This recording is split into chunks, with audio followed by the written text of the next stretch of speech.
Have you ever sat down to work knowing exactly what you need to do, but for whatever reason you just can't get started? On a project or reading a report or completing a presentation. No matter what you do, you just sit there frustrated. Or picture the following. It's 9 a.m., you start working on something. It's 9:13, suddenly you're in your inbox reading an email. The next thing you know, you're on Google researching something that relates to that email. Suddenly somebody calls you, you pick up the phone, you have a brief conversation, and now you suddenly look at the time and it's 9:47 and you've only worked on this presentation or report for a handful of minutes, and now you got to get prepared for your next meeting. And then suddenly your whole day's gone, from meeting to phone call, by being bounced from one person's agenda to the next. This is exactly how I used to always feel. I've said in other videos, for example, that I feel like I was the world's #1 procrastinator at one point in my life. That all of the work and the effort that I put in, it just came way too painfully. It just took way too long to get stuff done. And I was horrible at minimizing distraction. I was the king of being susceptible to just about any distraction out there. A car goes by, or suddenly there's a phone call, or a notification comes through, and then my mind is off and running onto a different thing. But then a change happened for me. A series of changes, really. And one of the most important books that I read on the subject of procrastination was a book called The Now Habit, written by a guy named Neil Fiore I. And that book had such a huge impact on me that I actually reached out to Neil, the author, and said, hey, could I schedule some sessions with you? Because I really wanted to overcome this procrastination habit.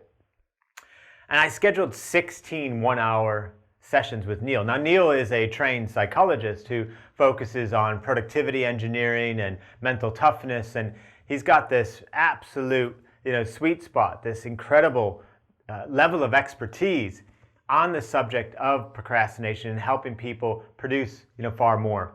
And one of the most amazing things that Neil gave me was a simple sentence, which I want to give you today. And that sentence is, I choose to start for just 5 minutes. And I have to break down this sentence into its 3 component parts for you to truly understand the power in this sentence and how you can be using it to beat procrastination. This literally is one sentence that can help cure your procrastination tendencies.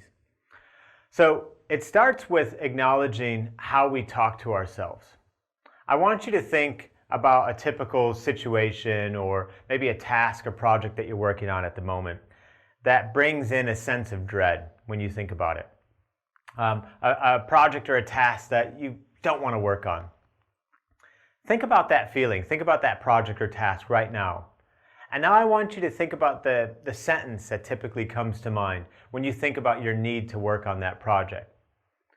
If you really think about it, you'll recognize that every time you feel the urge to procrastinate, the urge to not work on something, you have negative self-talk going on rather than positive self-talk. And your sentence will start with, I have to, or I should do something. Now, I have to is language of oppression. It's suggesting that you should be doing something that you're not doing, and what's that's going to immediately create resistance within you. And the antidote or the response to that resistance is an escape plan. And procrastination presents that escape plan. So the moment you say to yourself, I have to do something, you're going to trigger procrastination. Whereas I choose to, you're in control. You're not being forced to do something. You're in the driver's seat. And there's another magical part to that beginning phrase, I choose to. It's not saying that you want to or you desire or you can't wait to. Because frankly, there's things, I don't want to do my taxes. Who does? Like, who in the world wants to do their taxes, right? Who in the world wants to finish filing their expenses? Who in the world wants to sit there and really focus on outlining that presentation? Like these hard or dreaded tasks that that just aren't high up on our list, they always create this sense of I don't want to do that thing. It has that like yucky feeling to it. But you could still choose to do it. You don't need to want to do your taxes, but I can still choose to. So that's that first part of that phrase, and it's the power, it's the language of choice. Rather than negative self-talk, it's positive self-talk. The second key part of the phrase, I choose to start for just 5 minutes, is the start part.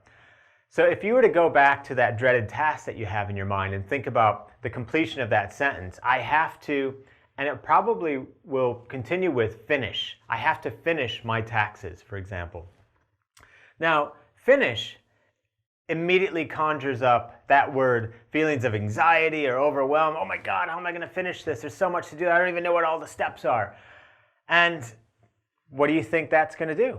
That's going to create more resistance. You're going to feel, you know what, let me just put this off. This is overwhelming because you're focusing on finishing. And instead you could just focus on starting, because we can all start. I could start to work on my taxes. I could start to work on a project or a task that I don't like. And by focusing on starting, if I continually start, finishing takes care of itself. That's another little gem that Neil shared with me. Just focus on continually starting, and finishing takes care of itself. I just want to repeat that because it's a very powerful concept or phrase if you really embrace that. Kind of phrase within a phrase here. So I choose to start for just 5 minutes. So we talked about the power of choice with I choose. We talked about focusing on starting rather than finishing. The last part is for just 5 minutes. What's 5 minutes? We all have 5 minutes. It's 300 seconds.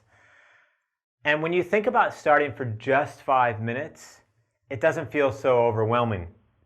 As a matter of fact, when I think back to various times that I've used this tactic, I don't even know when the 5 minutes has happened. You know, I get so deeply into the task that 5 minutes goes by, suddenly I've been working out for 20 minutes, 27 minutes, 30 minutes, an hour or more.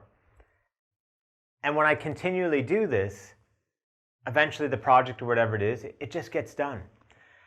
And so you can use this phrase, I choose to start for just 5 minutes, continually throughout your day as an antidote to procrastination.